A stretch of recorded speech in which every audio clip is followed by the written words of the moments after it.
Okay, we'll start. जय माँ।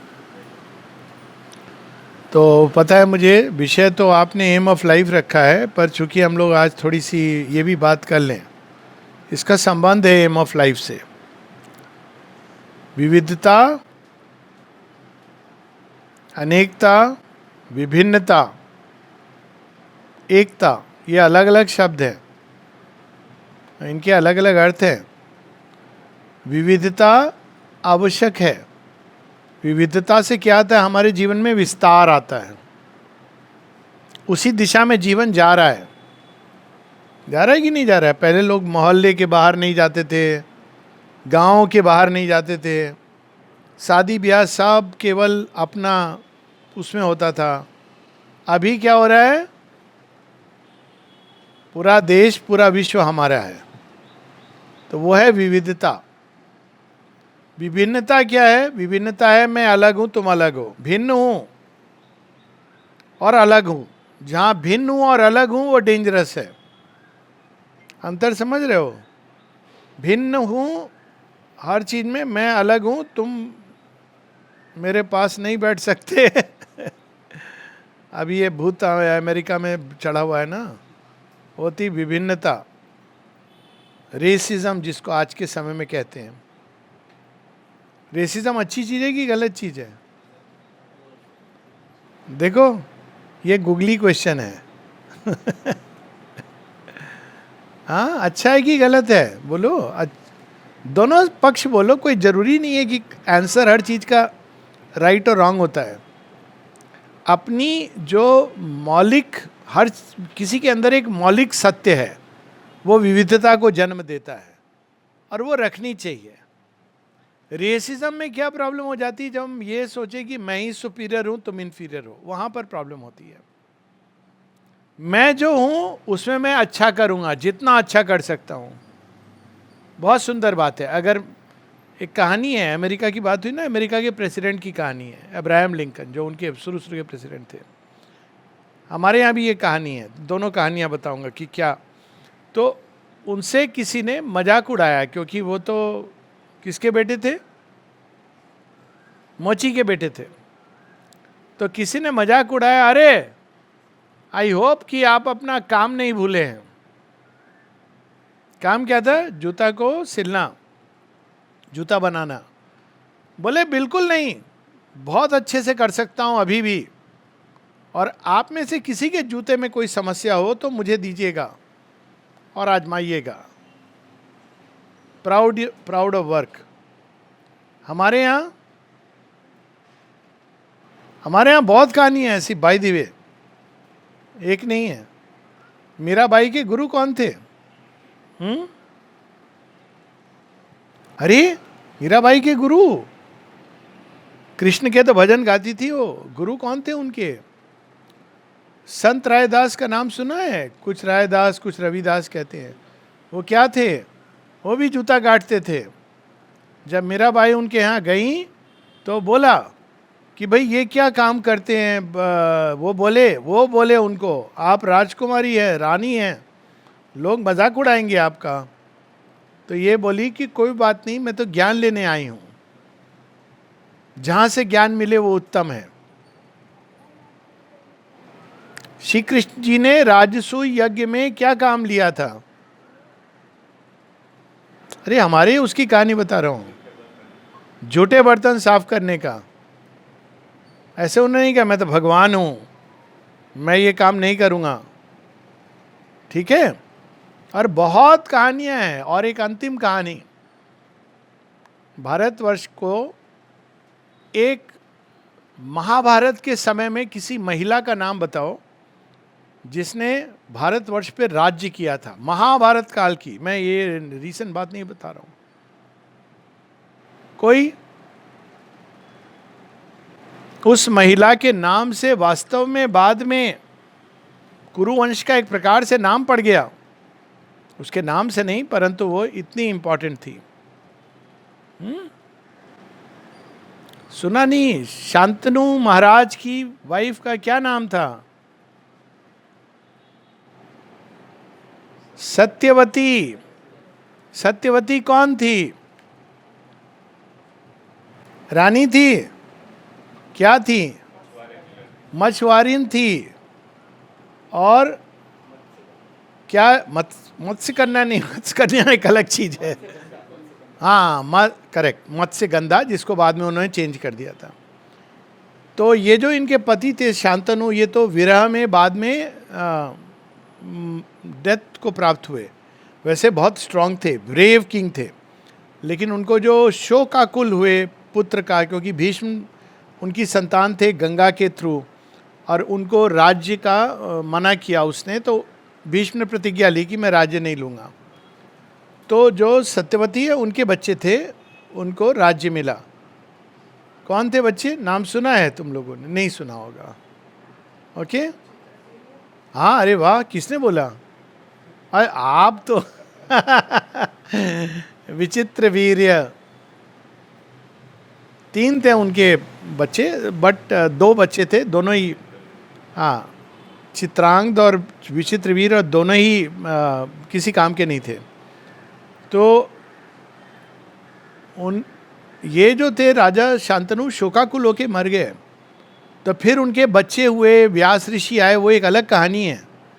परंतु उस समय जब राजा शांतनु नहीं है और ये दोनों बच्चे किसी काम के नहीं हैं, भीष्म राजा नहीं है, केवल वो सुरक्षा का कवच है, तो भारतवर्ष को, उस समय के भारतवर्ष को, और वो केवल छोटा भारतवर्ष नहीं था, अफगानिस्तान, पाकिस्तान, बांग्लादेश सब पार्ट था, किसने राज्य किया था? रानी सत्यवती ने। 1-2 वर्ष नहीं, डिकेड्स। और भारत में किसी ने ये ऑब्जेक्शन नहीं उठाया था कि आपकी जात क्या है। ओके? हर व्यक्ति के अंदर एक विशेष गुण होता है, उसको प्रकट करना अद्भुत है।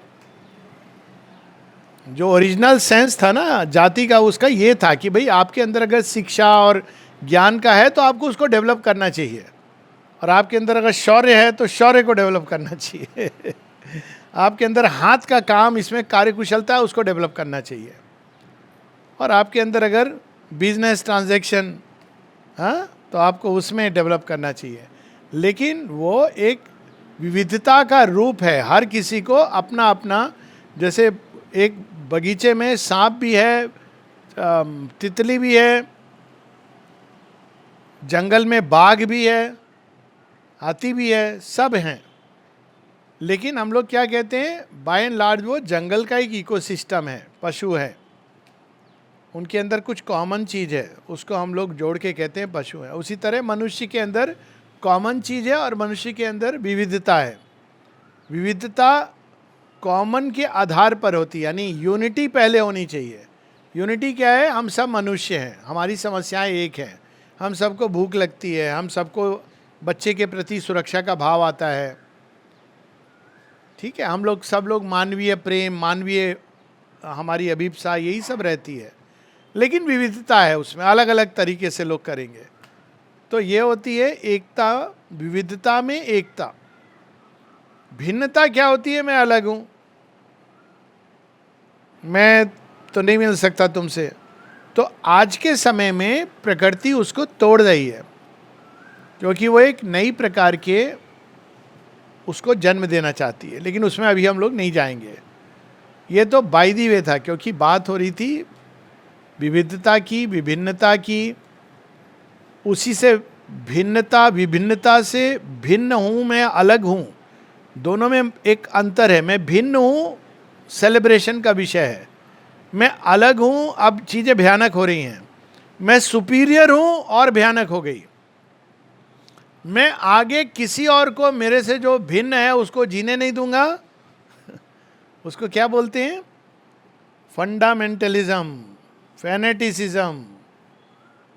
समझ गए कहाँ से आता है इसका रूट? भारत की मूल संस्कृति क्या है?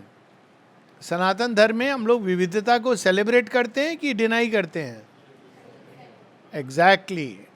आप समझे भारत की विशेषता क्या है? कहीं ये नहीं है, अमेरिका में भी नहीं है। बोलते हैं, नाम लेते हैं, बिल्कुल नहीं है। बोल के आप देखो, वो तब तक है जब तक आप रूल फॉलो कर रहे हो। बहुत उसके साथ बोल रहा हूँ, जिम्मेदारी के साथ। और वो अब पता चल रहा है, जैसे ही थोड़ा सा उनको अब प्रॉब्लम हो रही है कि हमारे जो ओरिजिनल वाइट्स हैं उनका क्या होगा, हम लोग के यहाँ ये नहीं है। ठीक है, तो क्या बेटर है, यूनिटी इन डाइवर्सिटी या unity of uniformity? Okay, clear हो गया ये किसका गोल है? हमारा गोल नहीं है, तुम्हारा गोल नहीं है, लेकिन किसका गोल है? ये सृष्टि का गोल है। पहले इसके कि हम लोग अपना गोल सोचें, सृष्टि का गोल है। आप कहीं चले जाइए संसार में, मनुष्य के पहले, मनुष्य तो जो करता है उसकी बात नहीं कर रहा हूं, किसी जंगल में चले जाइए, मनुष्य क्या करेगा? रोज गार्डन बनाएगा, केवल रोज लगाएगा। लेकिन आप जंगल में जाएंगे, गया है कोई? अब तो मिलते नहीं ना। हम लोग छोटे थे तो बहुत बगीचा ये सब होता था। गया हो कभी जंगल में कहीं? क्या वहां पर ऐसे होता है खाली रोज गार्डन अलग से है? मिक्स होता है। ब्यूटी किस में है ना? मजा आता है ना, एक सरप्राइज एलिमेंट, एक जॉय है, एक अलग अलग कलर है। नहीं तो लगता है सब लोगों ने एक कलर काला पहना हुआ है या सफेद पहना है ऊपर से नीचे। उसमें क्या आनंद है? आनंद विविधता से बढ़ता है। तो ये भारतवर्ष में ये प्रकृति ये दिखाती है हम लोग को। आप कहीं चले जाओ, आप प्रकृति के किसी भी क्रिएशन में चले जाओ, आपको विविधता दिखाई देगी। लेकिन वो विविधता इतने हार्मोनियस ढंग से रहती है, ये प्रकृति की विशेषता है। हम लोगों में ये हार्मोनी को क्या हो जाता है? क्या प्रॉब्लम हो जाती है? हम लोग को हार्मनी नहीं होती, दो लोगों के बीच हार्मनी नहीं होती। एक भाषा बोलने वाले, एक ही जाति के एक ही संप्रदाय को मानने वाले दो मनुष्यों को एक घर में रख दीजिए, और अगर पति पत्नी बना दिया तो डेंजर। कितने दिन लगेंगे लड़ाई होने में, शुरू होने में? हाँ, 2 दिन वो अलग बात है कि दोस्ती हो जाती है, फिर मजा आता है। लड़ाई नहीं होती तो लोग कहते हैं आज लड़ाई क्यों नहीं हुई, वो अलग बात है।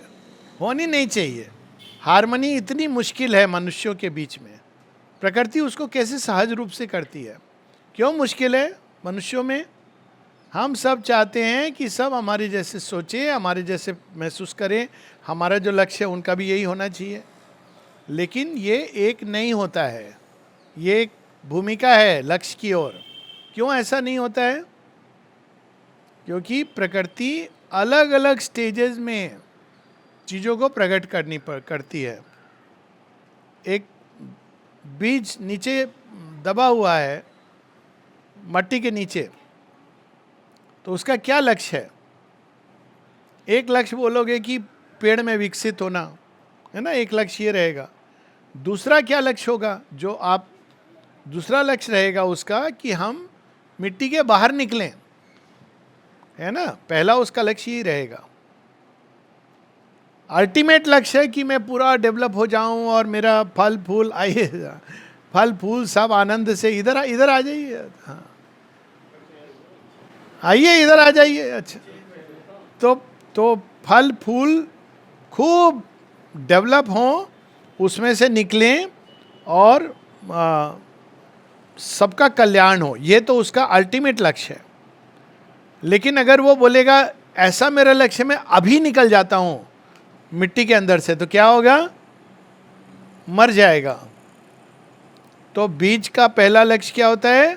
स्ट्रगल करके, मिट्टी से लड़के, ग्रेविटी से लड़के, सूर्य का आवाहन सुन के, वो सूर्य को देखता नहीं है लेकिन कहीं खींच रहा है सूर्य से, बाहर निकलना, खुल के सांस लेना, पहला बीज का यही लक्ष्य है पहला। उसके बाद उसके अलग अलग चैलेंजेस आएंगे। गुलाब के फूल में, पौधे में पहले फूल आता है कि कांटे आते हैं? कांटों का रोल है कि नहीं है? हाँ। तो उसी प्रकार से लक्ष्य को देखने के 2 तरीके हैं। एक है इमीडिएट, हमारे जीवन में क्या चाहिए, उस इमीडिएट चीज का भी अपना एक स्थान है।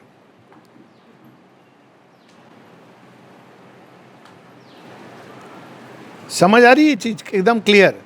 इमीडिएट लक्ष्य, और दूसरा लॉन्ग टर्म गोल। इमीडिएट लक्ष्य को लॉन्ग टर्म से अलाइन होना चाहिए, बस इतना है। अब इसको मैं क्यों कह रहा हूं, अभी हम लोग आश्रम में हैं, है ना? अब मान लीजिए कोई बोले आश्रम में तो बहुत अच्छा है, बहुत सारे एडवांटेज हैं, थोड़ी कठिनाइयाँ हैं, थोड़े एडवांटेज है। 17, 18, 19 साल का बच्चा बोले मैं तो आश्रम ज्वाइन कर रहा हूँ, तो क्या होगा? उसकी अवस्था ऐसे होगी जैसे बीज अभी मिट्टी के बाहर नहीं निकला और वो चाहता है कि मैं पेड़ बन जाऊं। तो हर एक स्टेज पर अलग अलग डेवलपमेंट के हिसाब से हमारे सीमित लक्ष्य होते हैं, लेकिन फर्क इतना है कि ये सीमित लक्ष्य में दो बातें हमको याद रखनी चाहिए। एक, हमको विविधता का ध्यान रखना है, और दूसरा हमको अल्टीमेट गोल का ध्यान रखना है। विविधता का ध्यान कैसे रखेंगे? हर व्यक्ति एक प्रकार से जीवन में आगे नहीं बढ़ेगा। आश्रम की एक कहानी बताता हूँ, तारादी की कहानी है, सुना होगा आप लोगों ने शायद। दिल्ली की अभी पूरा वो आश्रम को देखभाल करना, एक्सपेंड करना, मैनेजिंग ट्रस्टी जो भी आप बोलें, तो उनको पढ़ाई लिखाई में उतना इंटरेस्ट नहीं था, लेकिन क्वेश्चन बहुत सारे जो हैं माँ के कन्वर्सेशन में उनके हैं, 70-75% क्वेश्चन, लेकिन पढ़ाई लिखाई में ज़्यादा इंटरेस्ट नहीं था। तो उनकी कंप्लेंट गई माँ के पास, तो माता जी ने उनको बुला के पूछा, माँ ने पूछा तुमको किस में इंटरेस्ट है? बोली फोटोग्राफी में। माँ ने कहा okay, take the camera, start photography. माँ ने नहीं कहा तुमको अभी क्लास में सबके साथ पढ़ना है। तो अब ये क्या है, आश्रम का ये सिस्टम बहुत लोगों को नहीं समझ आता। आश्रम में कोई बाहरी रूल नहीं मिलेगा आपको, ये कपड़ा पहनना है, गिरवा नहीं, सन्यासी नहीं, फिक्स टाइम, खाली डाइनिंग रूम का प्रैक्टिकल है, अदरवाइज कोई फिक्स चीज बाहर नहीं दिख रही है। बच्चों को स्कूल में फ्रीडम दी गई है, मालूम है ना कितनी फ्रीडम है? सुनने से सबका मन करेगा यहीं पढ़। आप कोई भी सब्जेक्ट चुन सकते हो, टीचर चुन सकते हो आगे जाके, बचपन में नहीं, 18 साल के बाद टीचर चुन सकते हो। क्लास क्या टाइमिंग क्या आप अरेंज कर सकते हो मिल के, कोई ये नहीं fixed combination, physics chemistry biology, physics chemistry maths, freedom है ये। और फ्रीडम से क्या होती है? विविधता, आपके अंदर जो ट्रूथ है वो डेवलप करता है। प्रकृति ऐसे काम करती है, मनुष्य नहीं कर सकता है, मनुष्य को डर लगता है। ओके, विविधता डेवलप हो रही है। अब हर किसी इसमें अपने अपने गोल का उसको सामने में आ रहा है। अगर माता पिता समाज सेट कर देगा गोल तो नहीं, आपको पता ही नहीं चलेगा। प्रकृति ऐसा नहीं करती है ना। एक फिल्म आई थी इस चीज के ऊपर, इस थॉट के ऊपर, उसमें वो लोग स्टार्ट किए थे इस आइडिया से, डेवलप नहीं किए। डेवलप तो वो बर्बाद कर दिए पिक्चर को। 3 idiots, they started nicely, ended very badly. ये मेरा अपना वो है। बाद में वो ह्यूमर और ये एक आदमी का ब्रिलियंस वो अलग चीज़ है। पर प्रकृति क्या करती है, आप जो प्रकृति का मेथड ये है कि एक तितली तितली बनेगी और बहुत सुंदर है उसका अपना जॉय। एक सिंह सिंह बनेगा, केवल सिंहों का संसार, केवल तितलियों का संसार, ऐसा नहीं है। वैसे ही मनुष्य के अंदर हर एक के अंदर एक ओरिजिनल स्क्रिप्ट है,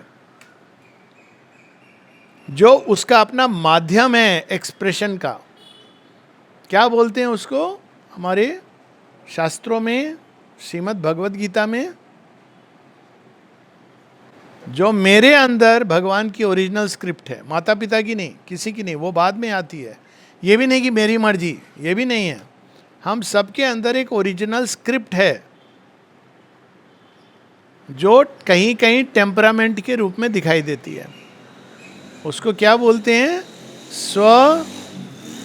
स्वधर्म और स्वभाव। अब वो देखिए कैसे दिखाई देता है। जिसका स्वधर्म है युद्ध, वो बहुत न्याय, उसके जीवन में केवल एक ही चीज है, ये तो अन्याय हुआ है। अब वो जहां है वो भी देखेगा, जहां नहीं है वहां भी देखेगा। उसको केवल झंडा लेके खड़ा होना है, क्योंकि उसके अंदर वो है, मैं तो बचाऊंगा इसको। वो कहते हैं ना कि ये इसके साथ गलत हुआ है, मैं तो बचाऊंगा। होते हैं, ये नहीं कि ये उसका करेक्ट एक्सप्रेशन है, लेकिन ये उसका स्वभाव है। अब उसी व्यक्ति को अगर आप डिफेंस फोर्स में भेजोगे तो एक्सीलेंट काम करेगा, या जस्टिस जुडिशरी में जाएगा तो अच्छा काम करेगा, एक्टिविज्म में जाएगा तो बिना कारण लड़ेगा। एक कहानी है हमारे महाभारत में इस तरह के एक्टिविज्म की। सुना है आप लोगों ने बर्बरीक का नाम? नहीं, तुमने तो सुना है, ये बच्चों ने सुना है। हाँ, कौन था? अरे कौन था बर्बरीक? हाँ, घटोत्कच का बेटा, माने भीम का पौत्र। तो उसकी कहानी क्या है?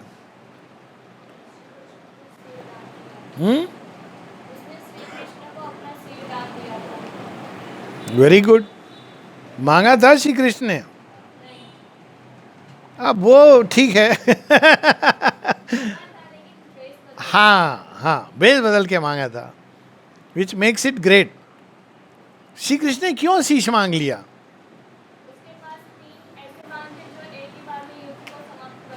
करेक्ट, 3 ऐसे बाण थे कि 3 बाण में युद्ध समाप्त कर सकते थे, पर फिर उन्होंने शीश क्यों मांगा?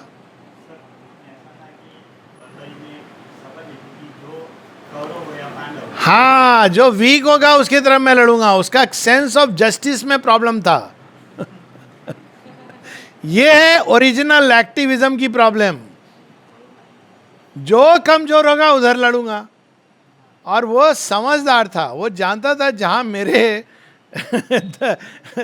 मेरे अपने दादा भीम और अर्जुन खड़े हैं और जहां कृष्ण है वहां तो विजय वहीं होनी है।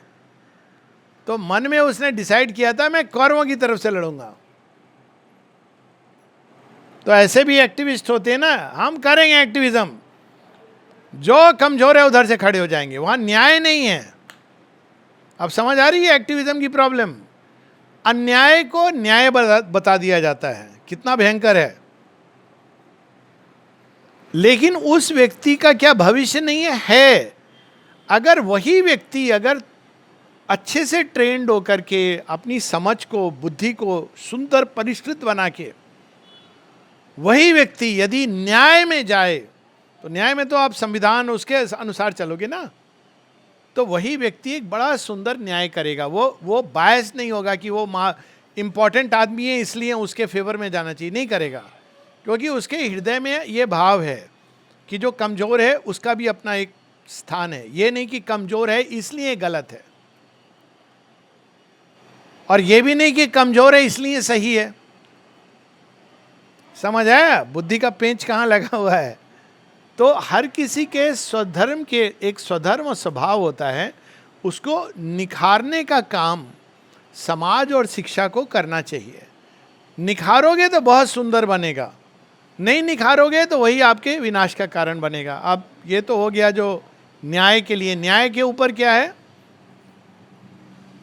अभी हम लोगों ने कैसे निर्णय किया न्याय का? ज्ञान के आधार पर। ज्ञान को सर्वोच्च माना गया, पर ज्ञान भी 2 प्रकार के होते हैं। एक ज्ञान होता है, किताब पढ़ ली हमने बहुत सारी, स्लाइड प्रेजेंटेशन बना लिए। उसके बारे में क्या बोला है कबीरदास जी ने? पोथी पढ़ी पढ़ी जग मुआ, पंडित भया न कोई।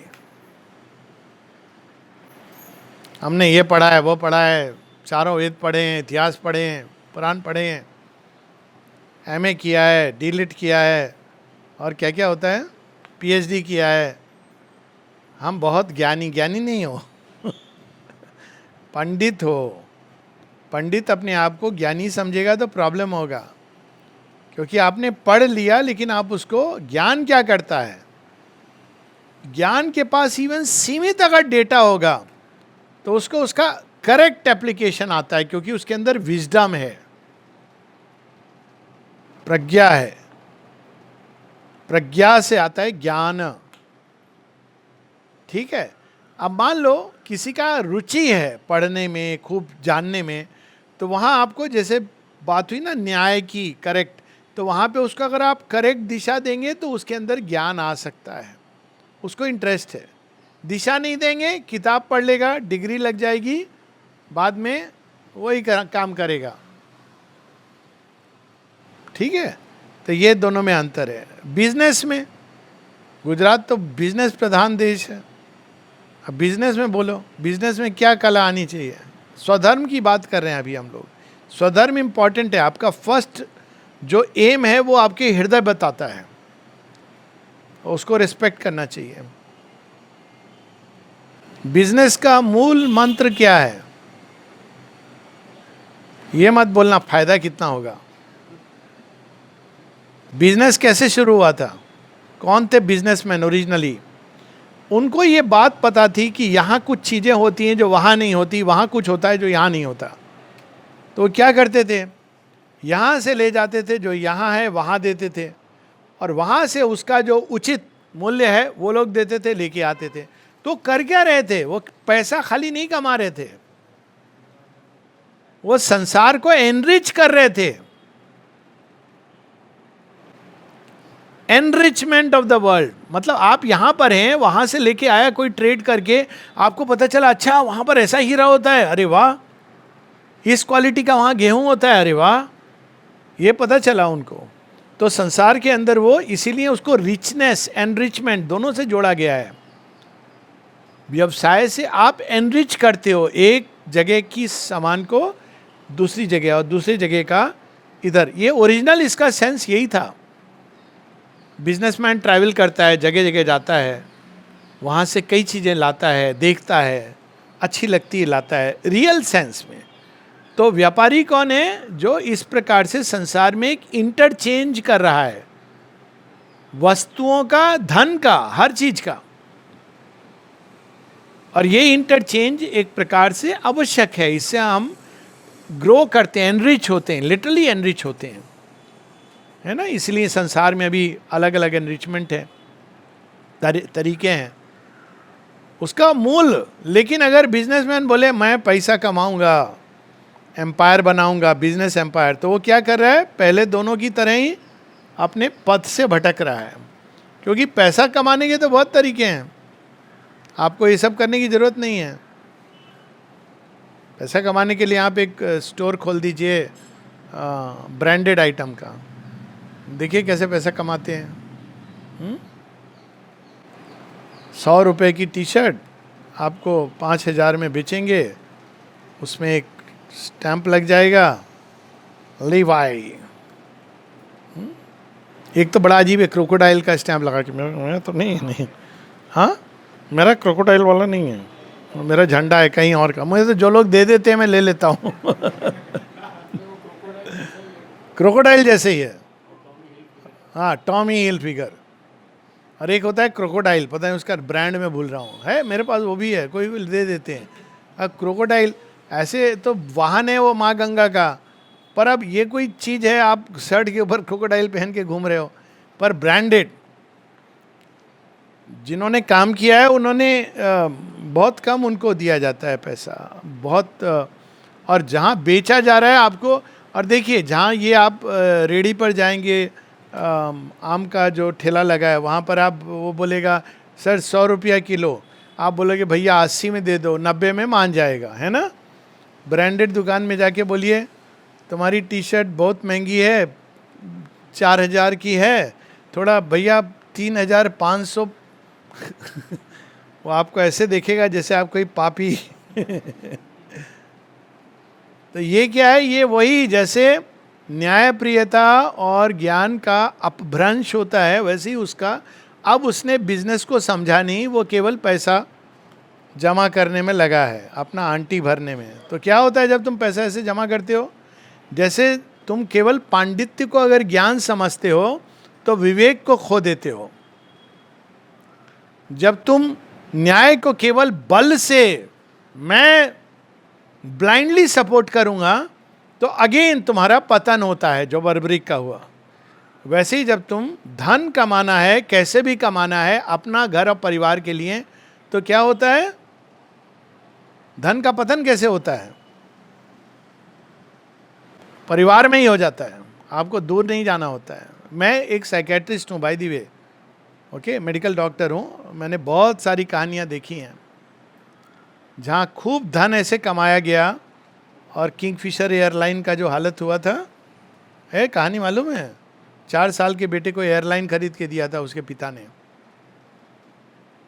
असली हवाई जहाज। इसलिए एक सच्चा स्वधर्म अगर व्यापार का है तो उसमें भी एक सच्चा एस्पेक्ट है, और उसमें भी एक डेंजरस एस्पेक्ट है। वैसे ही होता है हाथ से जब आप काम करते हो, विभिन्न कलाकृतियाँ, उसमें भी सेम प्रोसेस अप्लाई करता है। किसी किसी के अंदर वो नेचुरल टेंडेंसी होती है, बहुत सुंदर करते हैं। आपको यहाँ भी दिखाई देगा, कभी पौंडीचेरी के इसमें वॉक लोगे ना, ये समुद्र तट पे, हाथ से वो बनाएंगे कुछ, और अभी वो ऊपर बना भी हुआ है, वेस्ट मटेरियल से उन्होंने लोगों के चित्र बनाए हैं, अमेजिंग। और वो सुंदर लगता है, वो आपको अद्भुत लगता है। लेकिन हाथ के काम में भी एक दूसरा एलिमेंट आ जाता है। दूसरा एलिमेंट आता है, मैं बड़ा हूँ, मैं छोटा हूँ, वो बड़ा है, वो छोटा है, पैसा कितना क्या, तो वहाँ पे आप डिजनरेट करते हो, जिसका एडवांटेज फिर एक्टिविस्ट वगैरह लेते हैं। तो मूल चीज़ ये है कि स्वधर्म, पहला जो लक्ष्य है वो आपका हृदय बताएगा, माता पिता नहीं बता सकते हैं, समाज नहीं बता सकता है। अभी सबको मेरी बात कुछ समझ आ रही है कि हृदय क्या बताता है और पढ़ना क्या पड़ता है? हाँ, हृदय कुछ बताता है लेकिन पढ़ना कुछ और पड़ता है, करना कुछ और पड़ता है। इसीलिए संसार में दुख है इतना ज़्यादा, हमारा खुद का जनरेटेड।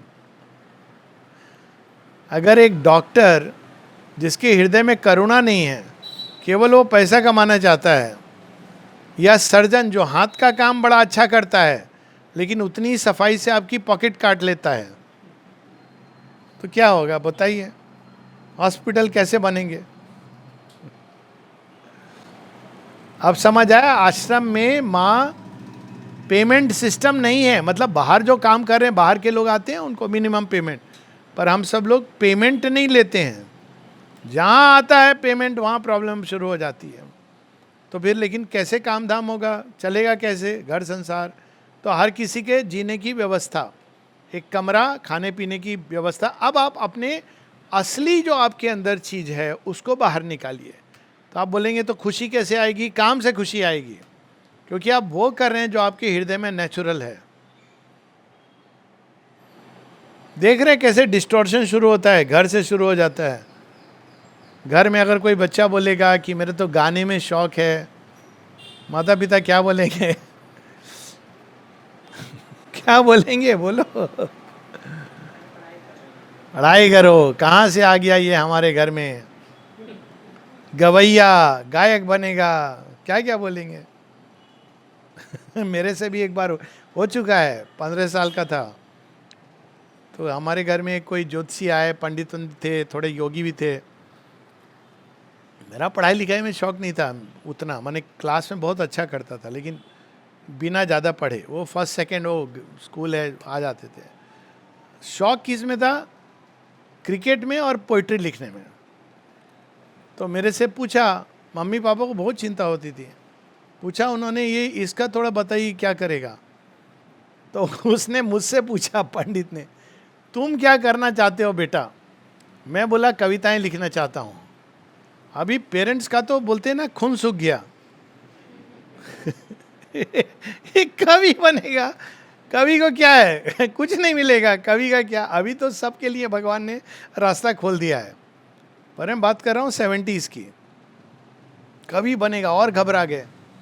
लिटरेचर में शौक था, तो बोले कि आप कुछ बताइए। बोले इसके ऊपर भगवान की कृपा है, जो करेगा अच्छा करेगा। तो वो थोड़े संतुष्ट हुए। फिर मैं उनसे पूछा, बोले कि तुम सच में क्या करना चाहते हो? मैं ये स्टोरी शेयर कर रहा हूँ कि कैसे। मैंने बोला कि मेरा तो इंटरेस्ट तो लिखने में है, कवि लेखक ये सब में इंटरेस्ट है। सेकेंड इंटरेस्ट है मेरा फिल्म डायरेक्शन में। और घबरा गए, वो फिल्म डायरेक्शन नहीं होता था। फिल्म माने बुरे लोग, बहुत उनका एक नोबिलिटी, बोले फिल्म माने खराब कैरेक्टर के लोग जाते हैं, देखेंगे ठीक है लेकिन फिल्म में लाइन बहुत खराब है।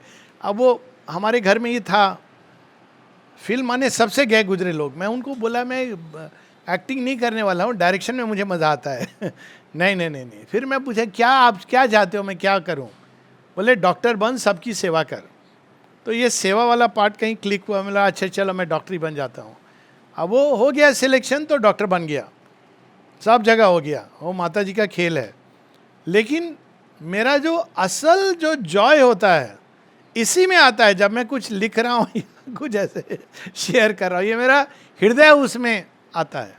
मेडिकल भी अच्छा फील्ड है, सेवा, पर पैसा कमाना मेरे अंदर नहीं है। तो इसीलिए एयरफोर्स में भी किसी से कमाए कुछ लेना नहीं, यहाँ भी लेना नहीं, तो बड़ा मज़ा आता है, क्योंकि आप वो एक्सप्रेस कर रहे हो जो आपके गहराई में है। ओके, तो हर किसी के अंदर कुछ होता है। अगर आप इसके प्रति सच्चे होगे तो आपको क्या मिलेगा? अगर आप अपने स्वभाव और स्वधर्म के प्रति सच्चा जीवन जी रहे हो तो आपको क्या मिलेगा? सबसे पहले हाँ एग्जैक्टली, आप बहुत पैसा होगा तो मैं खुश होऊंगा।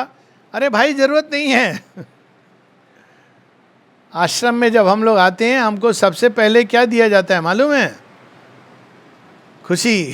जो जीवन में खो जाती है, क्योंकि हमको बोला गया है अच्छा जॉब लगेगा ना तो खुशी आएगी।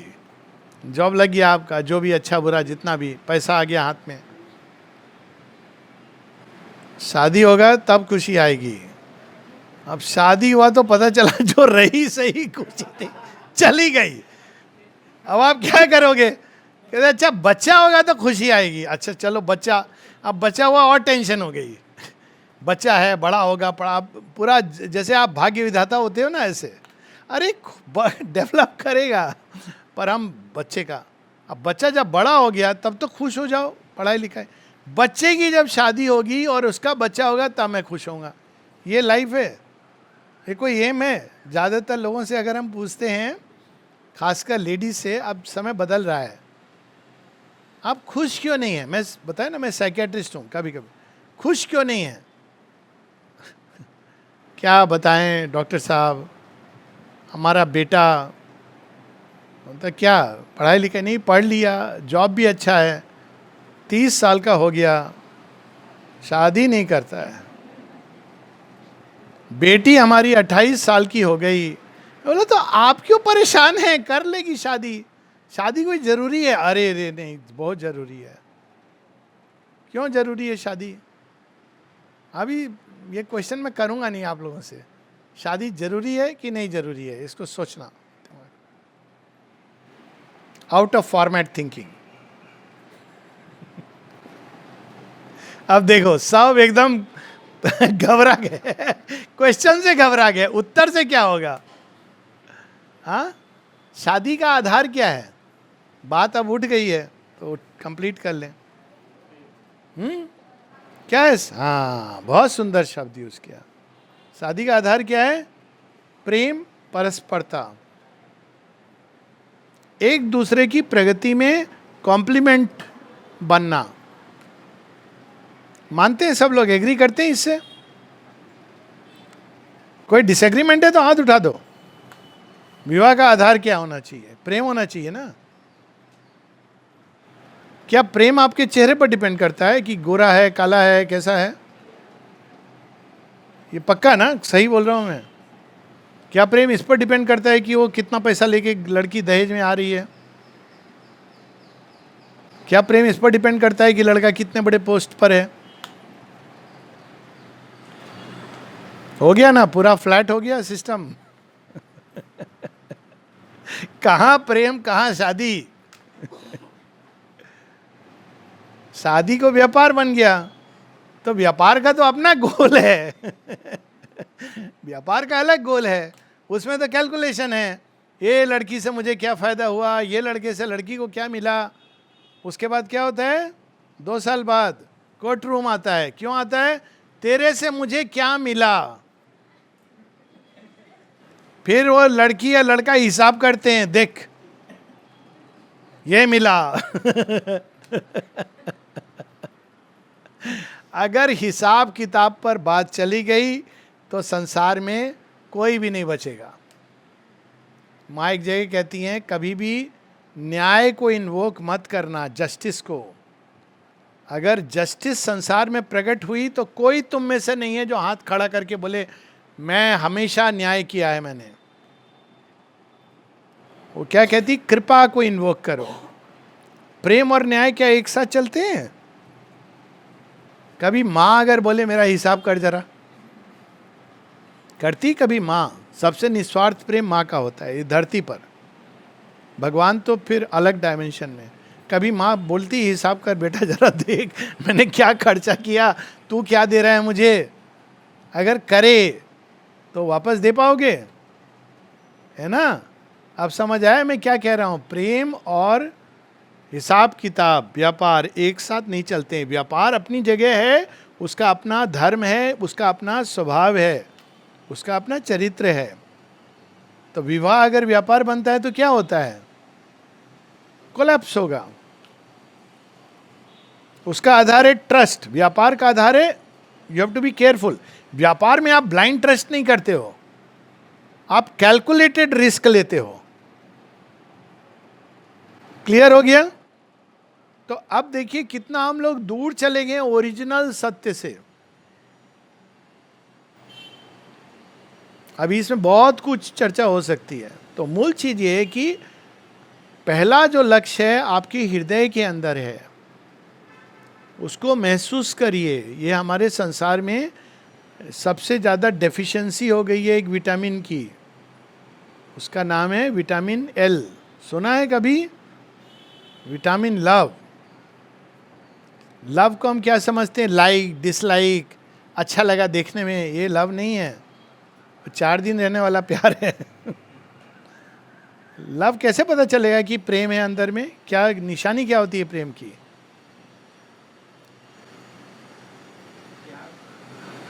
हाँ नहीं, प्यार पता कैसे चलेगा कि तुम्हारा प्यार? कोई बोलेगा मुझे प्यार हो गया तुमसे, ये तुम लोग की उम्र है ना, कोई बोलेगा। हाँ एग्जैक्टली, वेरी गुड। अगर तुम्हारा किसी के लिए कुछ त्याग करने का मन कर रहा है, पाने के लिए नहीं, देने का भाव है, तो प्यार है। किस अंश का है, कितना है, वो एक अलग बात है।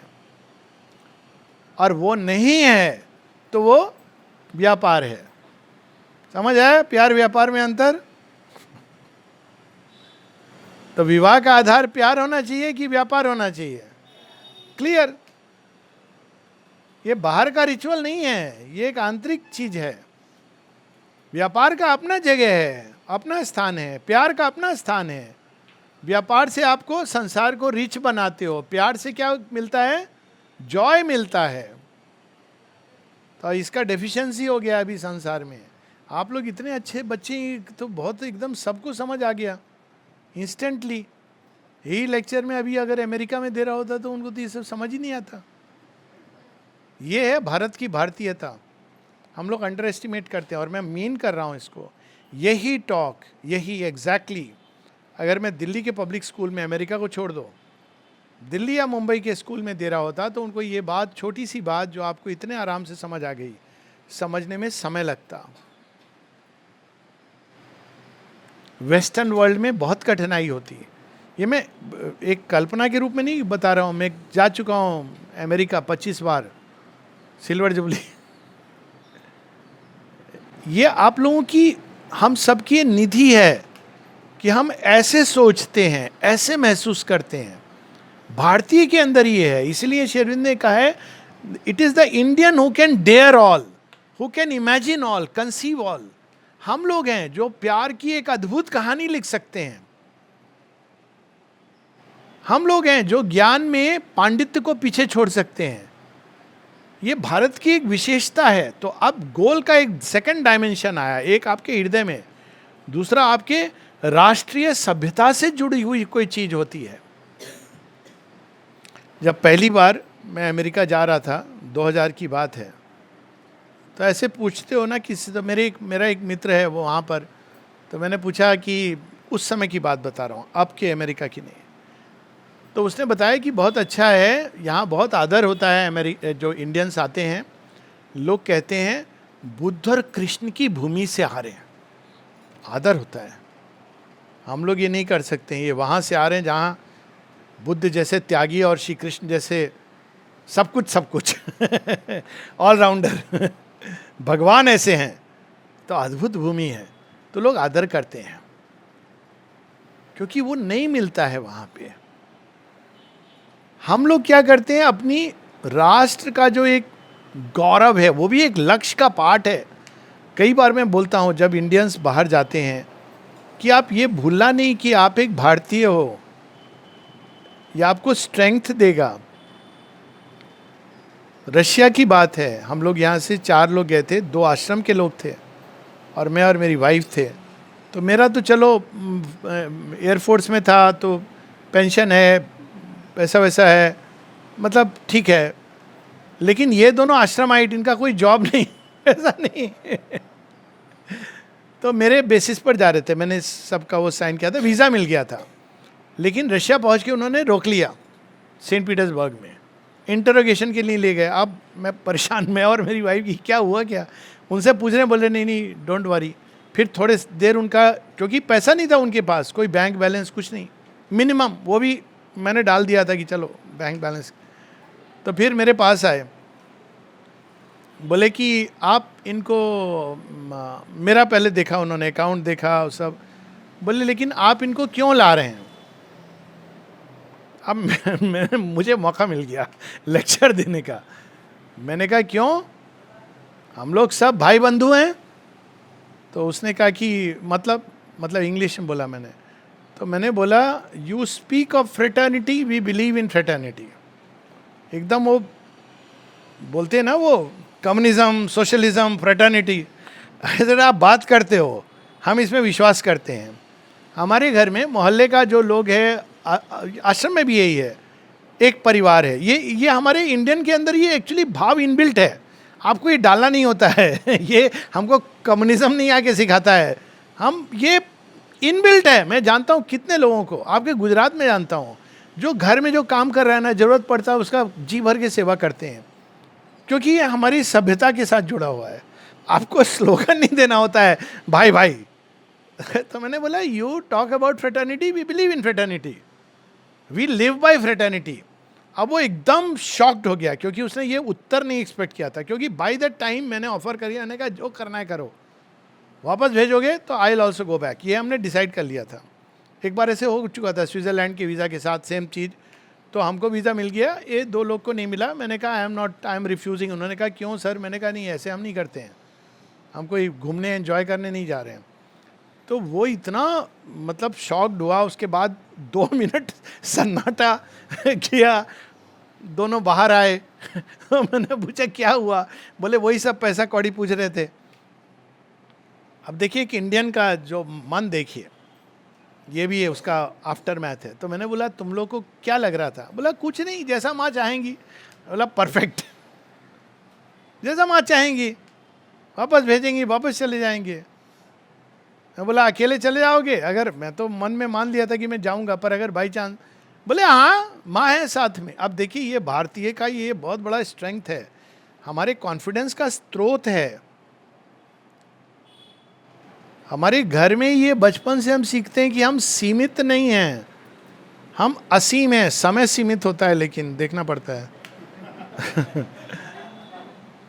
तो ये हमको साथ में एक हमारा गोल है, एक हम जुड़ा हुआ, एक हमारे साथ है, हम रिप्रेजेंट करते हैं किसको, भारत को। जहां जाए लोगों को लगना चाहिए भाई तुम्हारा कॉन्फिडेंस इतना कहां से आ रहा है। फर्स्ट वीजा ऑफ अमेरिका की बात बता रहा हूं, पहला वीजा। तो लोग बड़ा है क्या मिलेगा क्या मिलेगा, मुझे इनवाइट किया था। तो उसने वीजा ऑफिसर ने पूछा why do you want to go to America? मैं बोला I have not no interest in going to America, I have been invited. तो वो समझ नहीं आ रहा है कि क्या बोले। था इनविटेशन लेटर था, I have been invited therefore I am going if you. तो वो 2 मिनट को उसका कोई प्रतिक्रिया की, क्या क्या पूछो अब, नेक्स्ट क्वेश्चन क्या पूछो? तो उसने कहा ऑल राइट, 2 मिनट के बाद कुछ और पूछा नहीं, रख लिया। तो ये भारतीयता है हमारी। ये नहीं कि हम कोई दुखी हैं, हमको जाना है, बाहर जाना है, हम खुश हैं। भारत में जो हमको मिलता है वास्तव में किसी देश में नहीं मिलता है। मैं दुनिया घूम चुका हूँ, 4-5 कॉन्टिनेंट देख चुका हूँ, मैं आपको बता रहा हूँ भारत में ऐसा कुछ है जो कहीं नहीं मिलता है, पूरे दुनिया में नहीं मिलता है। पर अगर आपको जाना हो तो जाओ, लेकिन भारत का गौरव लेके जाओ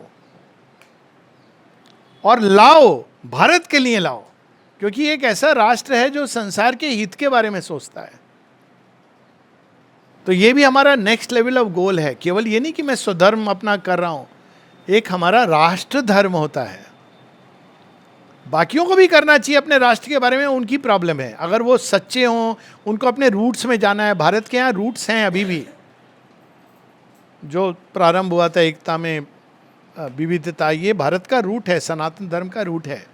वो हमको कैरी करना चाहिए, carry India to the end bring India. अब आता है इन दोनों के बाद, क्या मेरा व्यक्तिगत जीवन, राष्ट्र का जीवन, इसके परे भी कुछ है? तो वहाँ पर हमारा अल्टीमेट गोल आता है। क्या है अल्टीमेट गोल? एक शब्द यूज करते हैं, मोक्ष। धर्म अर्थ काम मोक्ष। मोक्ष क्या है? 2 उसके मतलब है। एक है बड़ा सीमित, अरे दुनिया से मुझे छुटकारा मिल गया, झंझट झमेला। ऐसे लोग मोक्ष की बात करते हैं, मोक्ष मिलता नहीं है, मैं आपको गारंटी के साथ दे सकता हूं। डरा हुआ व्यक्ति मोक्ष का अधिकारी ही नहीं होता। जो भाग रहा है संसार से डर के, उसको मोक्ष नहीं मिलता है। मोक्ष का अधिकारी कौन है? जो संसार से भाग नहीं रहा है, वो अपने सत्य को हृदय में धारण करके, युद्ध है तो युद्ध लड़ता है, और अगर युद्ध नहीं है तो जीवन को आगे बढ़ाता है। यही हमारी ओरिजिनल आर्य सभ्यता है। यही श्री कृष्ण क्या प्रॉमिस करते हैं अर्जुन को मोक्ष के बारे में? मोक्ष देते की बात करते हैं ना, वो कहते हैं सर्वधर्मान परित्यज्य मामेकम शरणम व्रजा अहम त्वा सर्व पापेभ्यो मोक्षयिष्यामि मा शुचा। जो हर चीज़ से डर रहा है, पाप से डर रहा है, पुण्य से डर रहा है, इससे डर रहा है, उससे डर रहा है, मोक्ष का अधिकारी नहीं है। मोक्ष का अधिकारी वो है जो निर्भय है, और तब वो निर्भय अवस्था में भगवान की पूरी शरणागत है। तो मोक्ष जो है वो ये नहीं है कि संसार के आवागमन से छुट्टी मिल जाए। अरे बहुत प्रॉब्लम है, वहाँ कुछ कम प्रॉब्लम नहीं होगी। कहने का अर्थ कि मोक्ष के अधिकारी होने के लिए तो जो अल्टीमेट लक्ष्य मोक्ष, इसलिए धर्म अर्थ काम, ये सब सीक्वेंस में आप जीवन से गुजरोगे। जीवन से आप संघर्ष करके जी सकते हो या जीवन से भाग के जी सकते हो। भाग के आश्रम आने वाला, सन्यासी बनने वाला मोक्ष का अधिकारी नहीं होता है। लेकिन जो जीवन में संघर्षरत है, लेकिन हृदय में जिसने भगवान को शरणागति है, अर्जुन की तरह, वो मोक्ष का अधिकारी होता है। क्या मोक्ष के परे भी कुछ हो सकता है? ये लास्ट पार्ट है। मोक्ष भी अल्टीमेटली आपकी व्यक्तिगत अवस्था है। आप अंदर में फ्री हो, बाहर आप जीवन में स्वधर्म के अनुसार या स्वधर्म के भी परे भगवान को समर्पित अवस्था में जो ईश्वर आपको प्रेरणा दे रहे हैं, उसके अनुसार आप जीवन जी रहे हैं। ये पॉसिबल है क्या? लेकिन समाज तो समाज है, संसार तो संसार है, मनुष्य तो मनुष्य है। केवल व्यक्तियों के आधार पर तो संसार और समाज नहीं बदलेगा। तो जो इस संसार बदले, मनुष्यता बदले, जिनके अंदर इतना महत्व संकल्प है, वहाँ पर श्री अरविंद आते हैं। श्री अरविंद क्या गोल रखते हैं? कहते हैं एक व्यक्ति, दो व्यक्ति, तीन व्यक्ति नहीं, हम मनुष्य की प्रकृति का सॉफ्टवेयर बदलेंगे ताकि उसके अंदर ये ईश्वरीय भाव जन्म से हो। इतना अभी ईश्वरीय भाव को लाने के लिए कितनी कठिनाई होती है। योग, साधना, तप, आश्रम भी आ जाओ, ये कठिन है।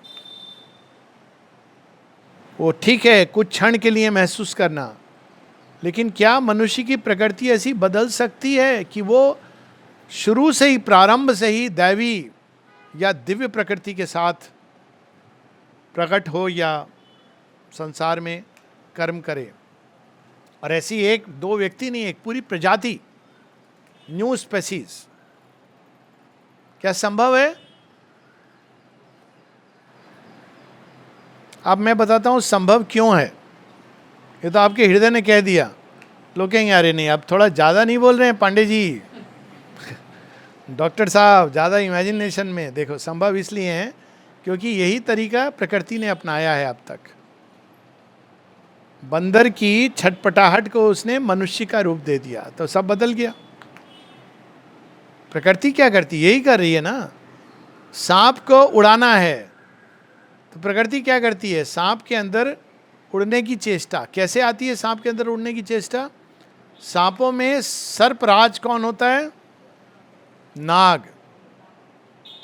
क्या अंतर होता है नाग में और बाकी सांपों में? कितना उठा लेता है? कोई कोई नाग है जो आपकी हाइट के ऊपर उठा लेगा। तीव्र गति से जा रहा है, स्विफ्ट और सडनली। नाग सर्पों का राजा है, प्रयास कर रहा है मैं तुम्हारे से कम नहीं हूं। और वही फिर आगे चल के नेक्स्ट स्टेप, फ्लाइंग बर्ड। बीच में एक स्पेसीज आती है रेप्टाइल और बर्ड्स के बीच में जो चली गई, उसको कहा गया आर्कियोप्टेरिक्स। नाम शायद बायोलॉजी का कोई स्टूडेंट है या नहीं है ना? हाँ, तो Archaeopteryx you must have heard. हाँ, तो flying reptile, flying dinosaur, but flying reptile वो तो ख़त्म हो गया, लेकिन बर्ड आ गई। तो हम सब उसी प्रकार से अभी श्री अरविंद बता रहे हैं, एक ट्रांजिशनल बीइंग्स हैं जो ट्रांजिशनल फेज में हैं। अब जो नई पीढ़ी आ रही है आप लोगों की, हम पूरी तरह वो पुराने फॉर्मेट के मनुष्य नहीं रहे। इसके चलते बहुत पीड़ा हो रही है। किसको हो रही है? हमारे माता पिता को भी हो रही है। हो रही कि नहीं हो रही है? शिक्षकों को भी हो रही है। सबको हमसे समस्या है। मतलब हमसे, मैं आपको अपनी आपकी कैटेगरी में डाल रहा हूं। Okay, not age wise but youth wise सबको पीड़ा हो रही है। लेकिन ये तरीका अपनाया है, जैसे सांप कोबरा खड़ा हो जाता था, भयानक लगता था, वही एक दिन उड़ा, आर्कियोप्टेरिक्स बना। वैसे ही आजकल के आप लोग बच्चे ना पूरी तरह मनुष्य हो, पुराने जमाने के मनुष्य। क्या होता था पुराने जमाने के मनुष्य? जी पिताजी, मां जैसा तुमने कहा, हे समाज आपके सारे बंधन स्वीकार्य हैं।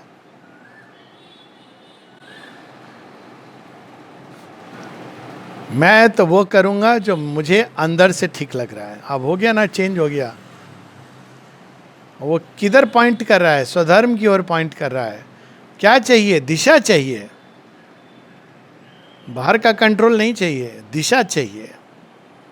बच्चे कहते हैं ना आजकल, मेरा मन करेगा तो मैं पाँव छूंगा, नहीं तो नहीं छूंगा। फिर भी करवा देते हैं जबरदस्ती। मेरे मन में नहीं आ रहा रेस्पेक्ट देने का।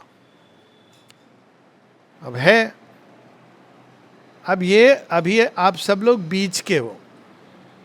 बीच की अवस्था में बड़ा कष्ट होता है, लेकिन आप पीछे नहीं जा सकते हो। सॉरी आपको नहीं, पेरेंट्स को। आर्कियोप्टेरिक्स वापस सांप नहीं बनेगा, डायनासोर नहीं बनेगा। उसके जीवन में एक ही दिशा अब खुल गई है, वो है चिड़िया बनने की। तो आप लोग भी अपने हृदय को महसूस करो, हृदय की गहराई में आपके अंदर क्या निर्देश प्रेरणा मिल रही है। उसके बाद निर्भय हो जाओ, उसके बाद भगवान को समर्पण करके पंख फैलाओ और उड़ो। नफा नुकसान देख के नहीं, जो नफा नुकसान देखता है वो किनारे खड़ा रहता है। असल नफा इसमें है कि आपको अंदर में वो जॉय, बाहर में क्या मिला नहीं मिला उसका हिसाब किताब करोगे तो आगे नहीं बढ़ पाओगे। एक कहानी है जिससे समाप्त करूंगा। रेम्ब्रांड बहुत फेमस पेंटर हुआ है, वो बेचारा गरीबी में ही मर गया, बाद में फेमस हुआ। माँ उसकी एक कहानी बताती हैं कि उसके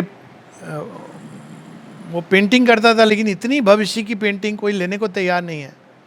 फिर किसी को दया आई, जानते भैया अच्छा आदमी है, इसको कुछ हेल्प करो।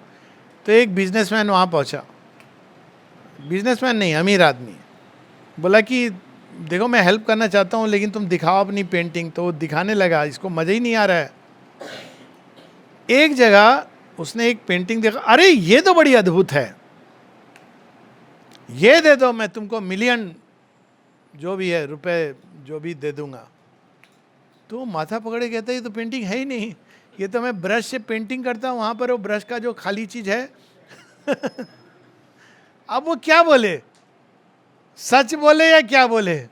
वो कहता है मेरे मन में आया मैं इसको बोलूं, लेकिन भूख इतनी लग रही थी, मैंने कहा ले जाओ, इसी को ले जाओ। तो जब आप सच्चा जीवन जीते हो तो कोई जरूरी नहीं कि संसार उसको वैल्यू करे, क्योंकि संसार का वैल्यू सिस्टम अलग है। लेकिन खुद को वैल्यू करना सीखो। ये नहीं कि मेरी मर्जी वाला बात, ये कि डीप इनसाइड मेरे अंदर क्या चीज है, मेरा दिल किस चीज के लिए रियली धड़क रहा है, उसको फील करो, उसको जीवन में अभिव्यक्त करो। सक्सेस फेल्योर आएगी, असल सक्सेस है कि आपने अपने सच्चे जीवन को जिया है कि नहीं जिया है, जिस लिए आप संसार में आए उसको फुलफिल किया है कि नहीं किया है। दुनिया की फुलफिलमेंट, माता खुश हो गई, पापा खुश हो गए, भाई बहन अरे देखो मेरा बहुत बड़ा है, वो डॉक्टर खूब कमाता है, लेकिन आप हृदय के अंदर पीड़ित हो तो उसका कोई पॉइंट नहीं है। ओके ओके, जय माँ। वांट एनीथिंग, यानी क्वेश्चन अगर आप लोग को हो तो आप लोग, मेरा एक क्या बोलते हैं, चैनल नहीं है, वो वेबसाइट है, वैसे वो अहमदाबाद से ही चलता है, उसका जो चलाने वाले हैं लोग उसका नाम है आस्क अलोकदा, askalookda@gmail.com या प्लेन आस्क अलोकदा वेबसाइट पर भी। और अगर आप बोलो, लेकिन वो पब्लिक है, कोई बहुत पर्सनल क्वेश्चन होता है कि हम नहीं चाहते हैं तो वी रिस्पेक्ट दैट प्राइवेसी, पर बहुत सारी समस्याएं हम सब की समस्याएं हैं, पर्सनल क्वेश्चन की बात नहीं कर रहा हूँ। तो वहाँ पे please feel free, you can read, may be कई चीज़ों के आपको उत्तर मिल जाएं, या आप वहाँ भी पोस्ट कर सकते हो या मुझे ईमेल कर सकते हो, ASKALOKDA आस्कलोकदा, दा यहाँ पर है शब्द भाई के लिए, @gmail.com। ओके, तो you can ask any time, जब भी क्वेश्चन कभी आए। और औरों माँ पे तो टॉक्स आती हैं, दैट यू नो। ओके,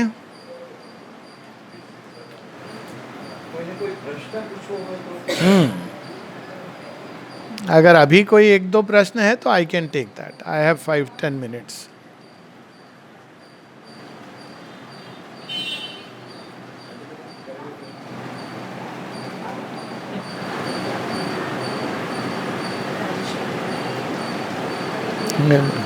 ये वल्लभ विद्यानगर से राजेश्वरी जी, आपकी आवाज़ सुनाई दे रही है।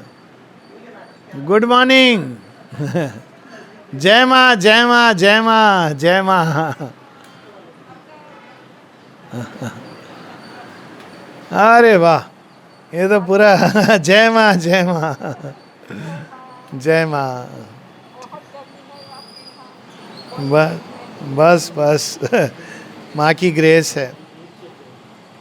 नमस्ते विभा जी, नमस्ते आपको भी, सबको। Thank you so much. नमस्ते। हम यहाँ मैं यहाँ हूँ वाइस चांसलर सर के ऑफिस के बाहर। तो अच्छा, अभी उनका एक मीटिंग चल रही, लेकिन उन्होंने बोला है कि तुरंत आंसर देना, तो we will also join. Okay, thank you. जय माँ, जय माँ। आपकी जॉब में तो आ रहे हैं। हाँ बिल्कुल बिल्कुल, हाँ हाँ। We will meet, we will meet. जय माँ। एक्चुअली मुझे ना किसी की कुछ इमरजेंसी आ गई।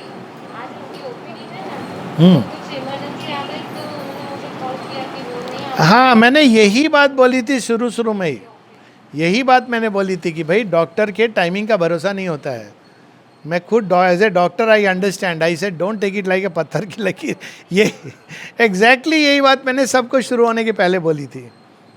तो कोई बात नहीं, वो तो we are all joined in a. Sir join हो रहे हैं, वाइस चांसलर हाँ वाइस चांसलर सर ज्वाइन हो रहे हैं। हाँ हाँ, ठीक है ठीक है, जरूर जरूर।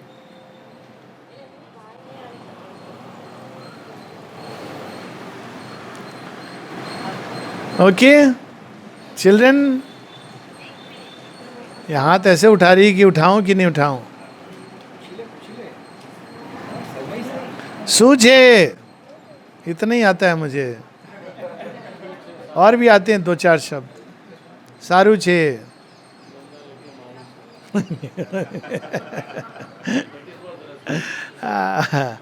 सूछे, सारू छे,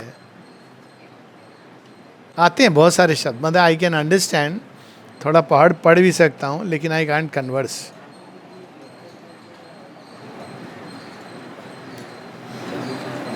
ओके, तो चलें। जय माँ, thank you so much. Okay, welcome always.